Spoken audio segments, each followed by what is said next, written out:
dia amintsika mandrakariva ny fitalian'ny fanahin'Andriamanitra ray zanaka ary fanahy masina amin'izay rehetra iainontsika sy andraisantsika ankatoavana ny afatra avy amin'izao tenin'Andriamanitra voalahatra amin'ity anioity.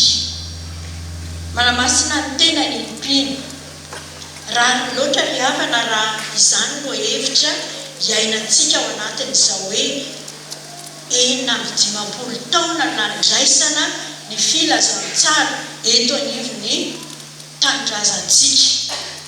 9 taona efa tena ao anatin'ny fahamatorana tanteraka fahalehibiazana akory azy raha izany no iverina. Inona fa efa tena miroso tanteraka amin'izany hoe fahamasinan'ny tenany izany ny mpino ato anatin'ny fiangonan'i Jesosy Kristy eto Madagasikara. Raha nandre ireo vakiteny isika misy teny izay nanaitra ombenimbeny ao anatin'izy ireny ary mampatsiaro ireny soratra eny amin'ny toerana isin'ny fivoriam-bahoaka na eny amin'ireny varavarakely any amin'ny fitateram-bahoaka manao hoe fivoahana raha misy loza. Fivoahana raha misy loza issue de secours. Dia mampatsiaro an'izany tokoa izay hovakintsika teo. Mitanjona amin'ireny mantsy dia inona moa? Mitondra ho amin'ny famonjena, ho amin'ny fanavotanaina raha toa misy trangan-javatra eo anoloan'ny olona ao anatin'izany toerana na faritra izany. Ary dia izany koa no mby ao an-tsaintsika rehefa namaky ao amin'ny testamenta taloha isika na izay ambarany epistily feheziny izay ambaran'i Jesosy ao filazantsara. Ambara arak'izany mivoah eo aminy. Mivoah eo aminy miverimberiny izany voambolana na fehezanteny baiko mandidy izany. Lohahevitra moa araka nambara teo hoe manamasina ny tenany ny mpino ary dia tsy mifandao amin'ilay hoe mivoah satria raha iroso tokoa amin'izay fahamasinany tena dia lalana izay atongavana ho any amin'izany fahamasinany tena izany ilay fivoahana miala amin'izay mety faritra mampidi-doza rehetra. Dia andeha hojerentsika azy ao anatin'izay fizarana roa eto amin'ny perikopantsika. Ny voalohany ary avako dia izay ambarany Isaia mpaminany. Miala izany no baiko omeny aza mikasika an'izay maloto. Mivoah eo aminy dia madiovy ianareo izay mitondra ny fanaky Jehovah. Asehony Isaia eto amin'ity toko sy andininy ity fa Jehovahandriamanitra ny tena be fitiavana. Marina fa nampandalo ny olona tao anatin'izay mety fizahantsoetra, tao anatin'izay zavatsarotra no noditrany izy ireo any amin'ny fahababona izy ireo ankehitriny. Kanefa manoloana an'izany tsy manary mandrakizay Jehovah fa efa manomana izy ny fampiononana, ny fanavotana, famonjena ho an'ireo vahoakan'ireo. Na dia any am-pahababona ary izany ilay zanak'Israely dia mampanantena Andriamanitra amin'ny alalany Isaia mpaminany fa hanafaka, tena hanafaka tokoa izy. Saingy omeny mazava ny fitsipidalao, ny fepetra. Ahoana moa no atanteraka an'izany famonjena izay homanina indray ho an'ny olona izay efa niodina tamin'ny Jehovahandriamanitra dia izay ambara eto.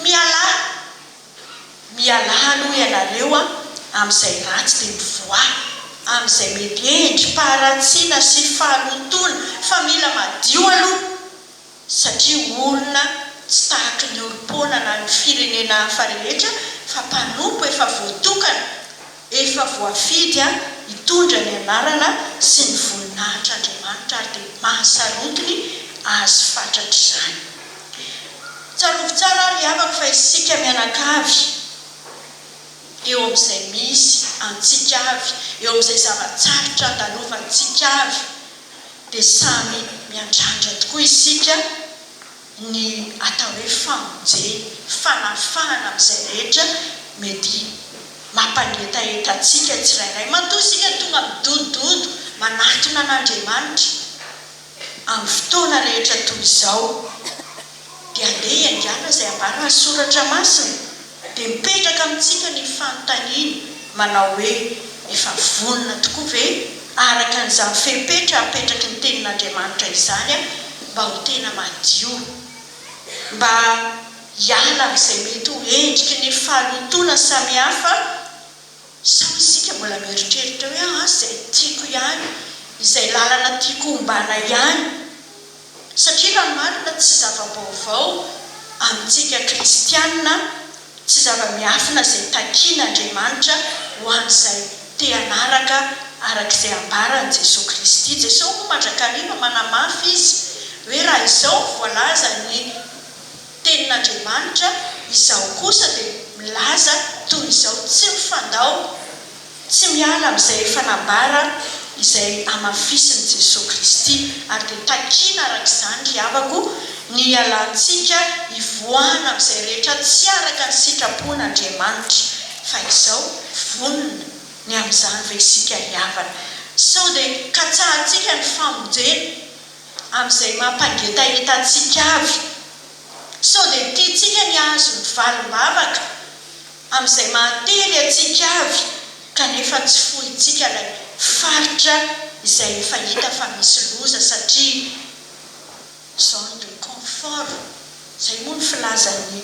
teny vahiny metimety ohatra mahafinaritra dia sarotra ny mahafohy an'izany toerana sy faritra anankiray izany dia manjary tsy mahasokatra n'ilay fivoahana raha misy loza dia tsy tafiditra ny amin'izay fahamasinana fepetra takian'Andriamanitra ho an'izay mpiatsaka ny famonjena sy fanafahana.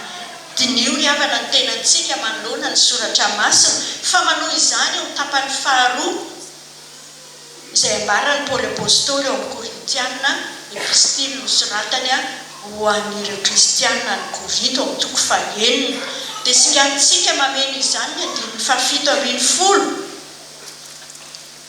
efa novakina teo milaza manao hoe mivoa eo aminy ianareo ka misara aminy ho Jehova ary aza manindry an'izay zavatra tsy madio ary izao andray ianareo dia misy toy tsy afa-misaraka eo amin'ilay toko fahafito andiny voalohany hoe aoka isika nadio tenantsika ho afaka amin'ny fahatona rehetra na amin'ny nofona amin'ny fanahy ahatanteraka ny fahamasinana amin'ny fatahorana n'Andriamanitra. Ny antony izany rehetra ambara izany dia efa lazaina mialoha hoe satria manana ny teny fikasana isika. Inona moa ilay teny fikasana izay ambarany Paoly apôstôly? Teny fikasana dia miavaka sy manokana ho an'ny vahoakan'Andriamanitra izay efa ny fanaovan'Andriamanitra hatrany amin'ny vanim-potoana taon-jato maro hatrany amin'ireo zanak'Israely ny efa nisy ny fanekena ny fanaovan'Andriamanitra hoe izao Andriamanitra aleo ary anareo ho oloko.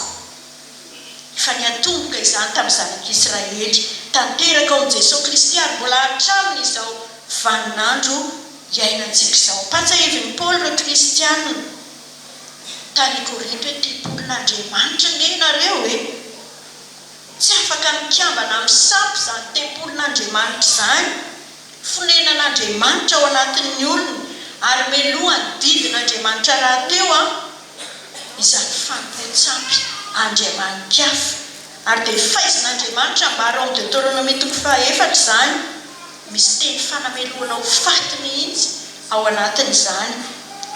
Exodosy toko faharoa amby roapolo mbola maneho izany.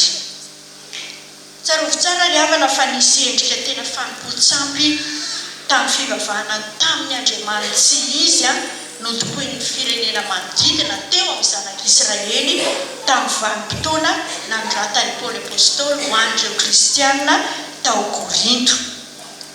Ao amin'ny filazantsara dia misy koa ireo ambara hoe tsy ny zavatra hita maso ihany no atao hoe sampy fa izay rehetra hoe misakana ny fanahy ny olona tsy ho tafaray amin'Andriamanitra, manakana ny firosoana ho amin'ny famasinany tena. Arak'izany ny fiombolany samboka lazaina mazava hoe mivoa aminy.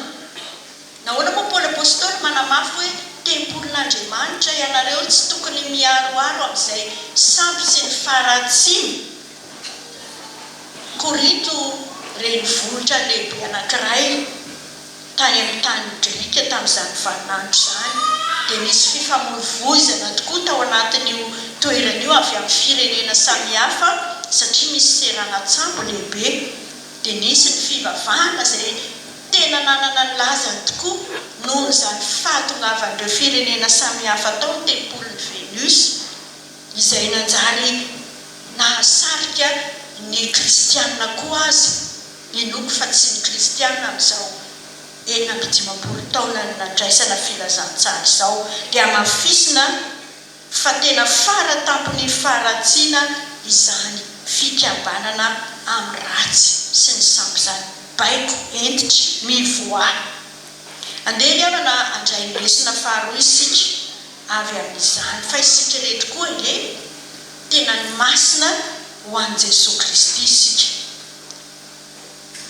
Tamin'ny alalan'ny nandraisana ny sakramentan'ny batisa dia tena nandraisantsika Jesosy araka ny teny Paoly apôstôly amin'ny Galatiana, na iza ianareo natao batisa ho an'i Kristy dia tafy an'i Kristy ianao sy izay rehetra ao amin'ny ankonanao efa nandray batisa. Tsy tokony ary tsy azo aroarona amin'izay finoana mety manala-baraka ny anaran'i Jesosy Kristy. Tsy azo asiana zavatra hafa mihitsy manakana antsika tsy ho tafaray amin'i Jesosy. Ary dia dinio ry havana ny tenantsika tsirairay sao dia mbola misy izay manakana antsika tsy toetra amin'ny maha-olon' Jesosy Kristy antsika, tsy mitoetra tsara fa mbola mandeha amin'izay fiainam-panahy tsy mifanaraka amin'ny sitrapon'Andriamanitra. Mivoa eo amin'izany, misaraha amin'izany hoy tenin'Andriamanitra aza manendry izay tsy madio, tsy maikambana amin'ny fahamasinana ny fahatona. Ary dia inoko fa tsy isika izay atao hoe raha loha hevitra tamin'ny volana Jolay ilay miara-mandeha amin'ny tompo. Tsy ilay tamin'ny Jolay ihany no ny arahana nandeha amin'ny tompo, fa hatramin'izao isika dia efa tena miara-mandeha amin'ny tompo. Ary tsy isika intsony andeha an-tany indray hoe fa inona nefa amin'ny pastera ilay fahalotona. Jesosy Kristy manampy ny fanazavana ao filazantsara, manamafy izay ahintsika tsy hijery, izay ambaran'i Jesosy hoe tsy izay maninona ao amin'ny olona moa izy ny maloto azy, tsy izay miditra, satria nisy tamin'izany vanim-potoana hoe tokony tsy mihinana an'izao, tsy mety fa maloto ny toy izao.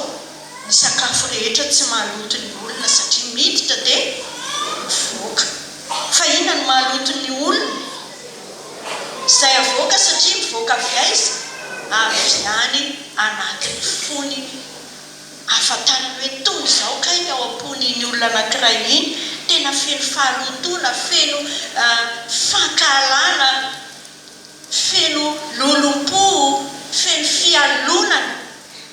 Inoko ry havana fa tsy isika eto amin'izao fiangonana fitandremana akady fotsy izao no mbola iaina amin'ny fahalotona, fa isika dia efa mahalala ary isika dia vonona tapa-kevitra fa tsy salasala intsony hivoaka amin'ny fahalotona ve raha mbola misy endrik'izany. Tsy tahaka an'ilay fakona Antananarivo andrasana amin'ny savovona be, fa dia mbola kelikely ilay fahatsapanao toy izao misy tsy fahamendrehana atoaniko dia hoy ny teny Tompo hoe diovy isan'andro, mivoa, miala amin'izany mba ho tafatoetra ao amin'ilay fikasana izay efa homanin'Andriamanitra. Ialao ny havako izay rehetra manevitra anao tsy ho tafanay, fa ireny no sampy manakana ny fahasoavan'i Jesosy Kristy.